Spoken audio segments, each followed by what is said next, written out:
This story is titled, My Partner Secretly Sold My Car to Pay Off His Gambling Debt, so I reported him and took him to court. Hi, I'm Rebecca. I'm 32 years old and live in a small town in the Midwest, where I've built a comfortable, quiet life. Or at least, I thought I had. That was until this betrayal blindsided me and turned my world upside down. Now, I've always prided myself on being a caring and trusting person.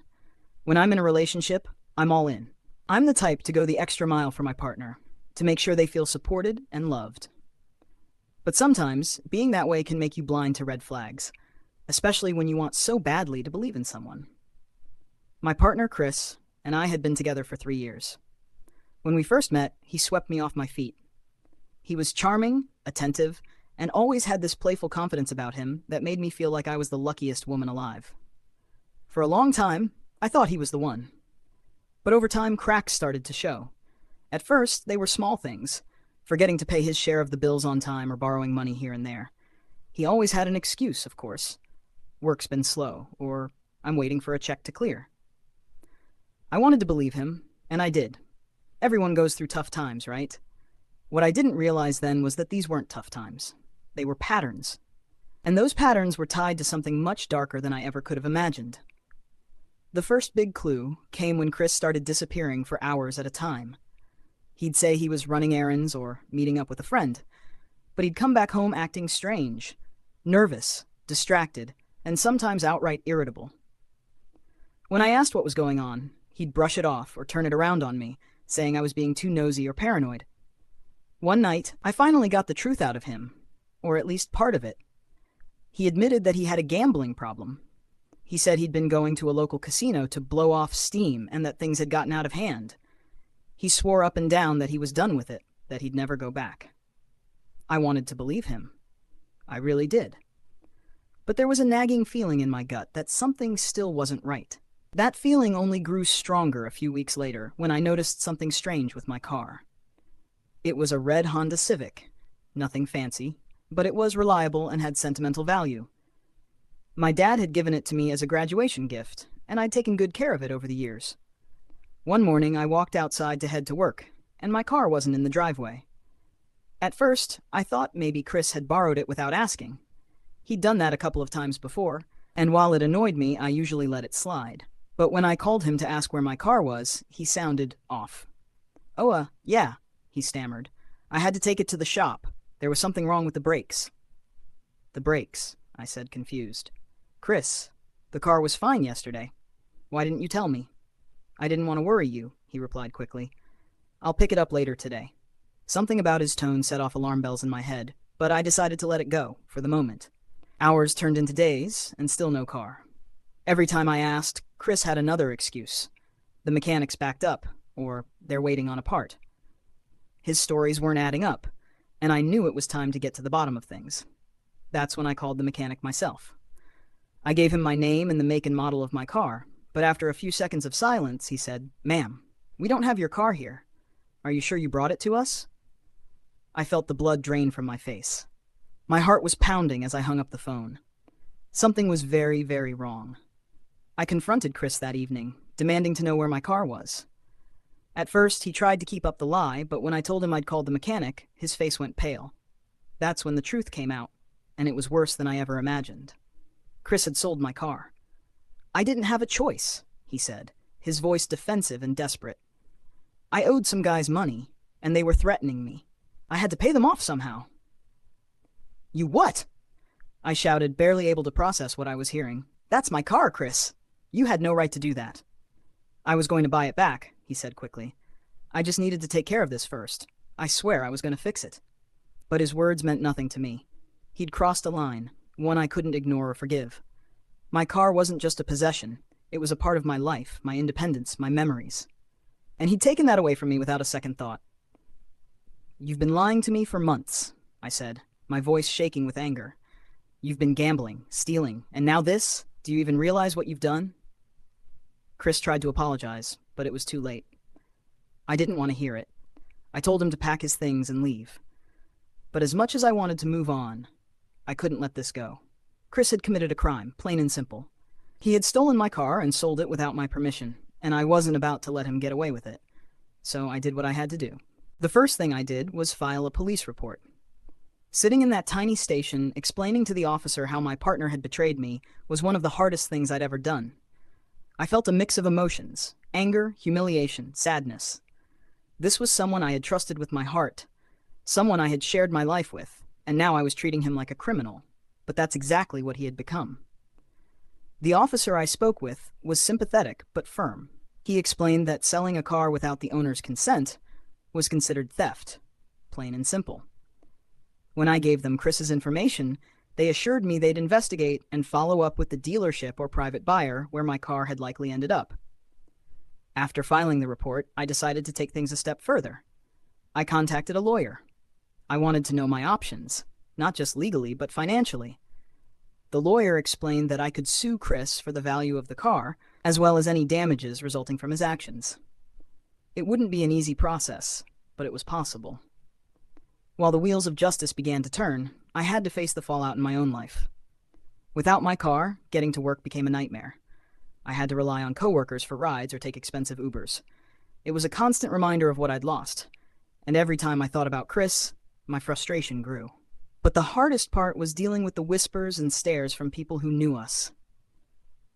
Word travels fast in a small town, and it wasn't long before everyone knew about what had happened.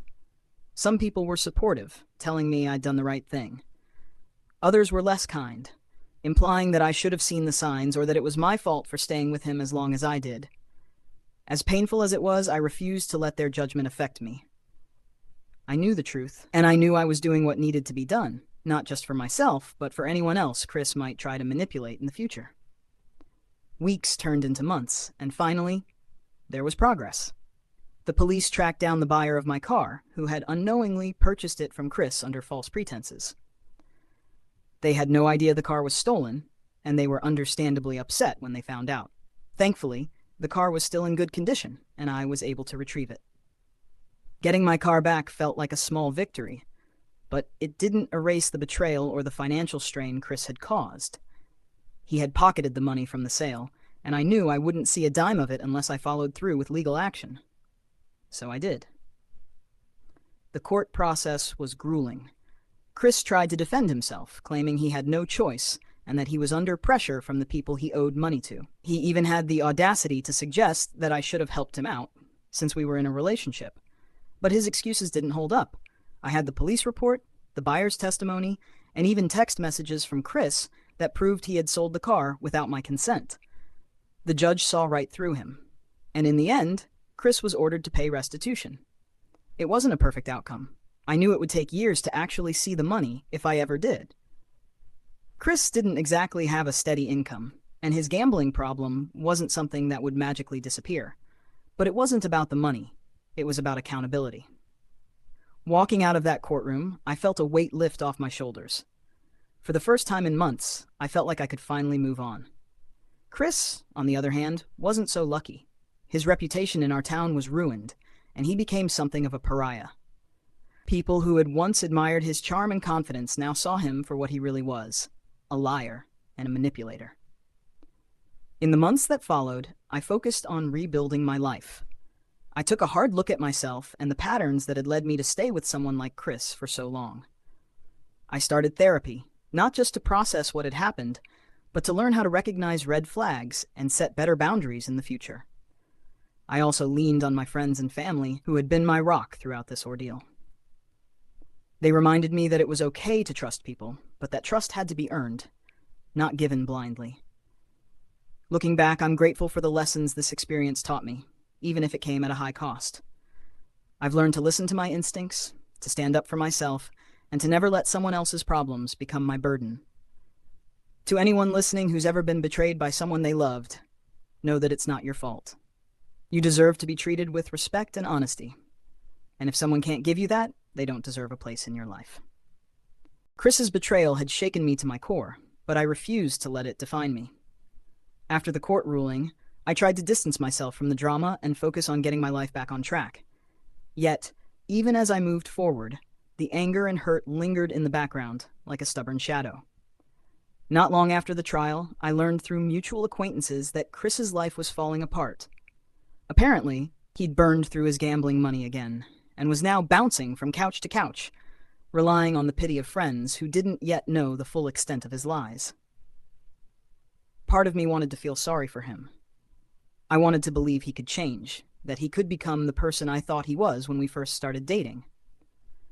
But every time I remembered what he'd done, the trust he'd shattered, and the chaos he'd brought into my life, I realized that some people just aren't worth saving. One day, as I was cleaning out my apartment, I stumbled upon an old photo of Chris and me. We were smiling, arms around each other, looking happy and carefree. For a moment, I almost missed those days. Then I remembered the lies he told, the way he looked me in the eye and manipulated me into thinking everything was fine. That photo went straight into the trash. I channeled my energy into taking control of my own happiness. I started volunteering at a local animal shelter, something I'd always wanted to do but never made time for.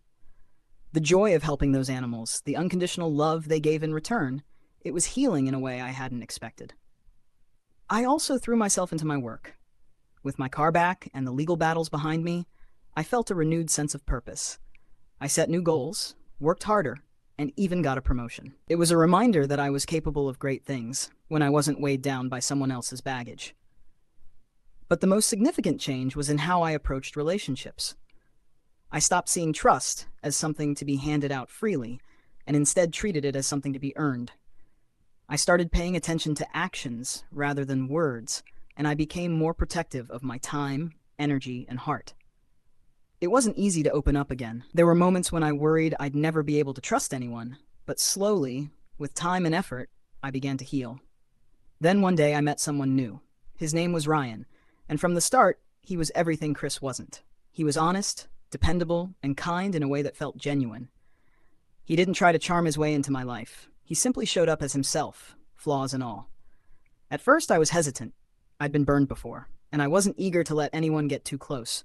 But Ryan didn't push. He gave me the space I needed and showed me, day by day, that trust could be rebuilt.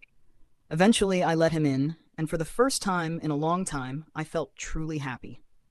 Looking back on everything that happened with Chris, I realize now that it wasn't just a story of betrayal. It was a story of resilience, of learning to stand up for myself and demand better from the people in my life. So to anyone out there who's been hurt, lied to, or taken advantage of, know that you're stronger than you think. Don't let someone else's actions make you feel like you're not worthy of love or respect. Take the time to heal, set boundaries, and remember that you deserve to be treated with kindness and honesty. And to Chris, wherever he is now, thank you for teaching me that lesson, even if it came at a cost. I'll never forget what you did, but I'll also never let it happen again. If you enjoyed this story, don't forget to like, comment, and subscribe for more. Let me know in the comments, what would you have done in my situation? Thank you for listening, and I'll see you in the next one.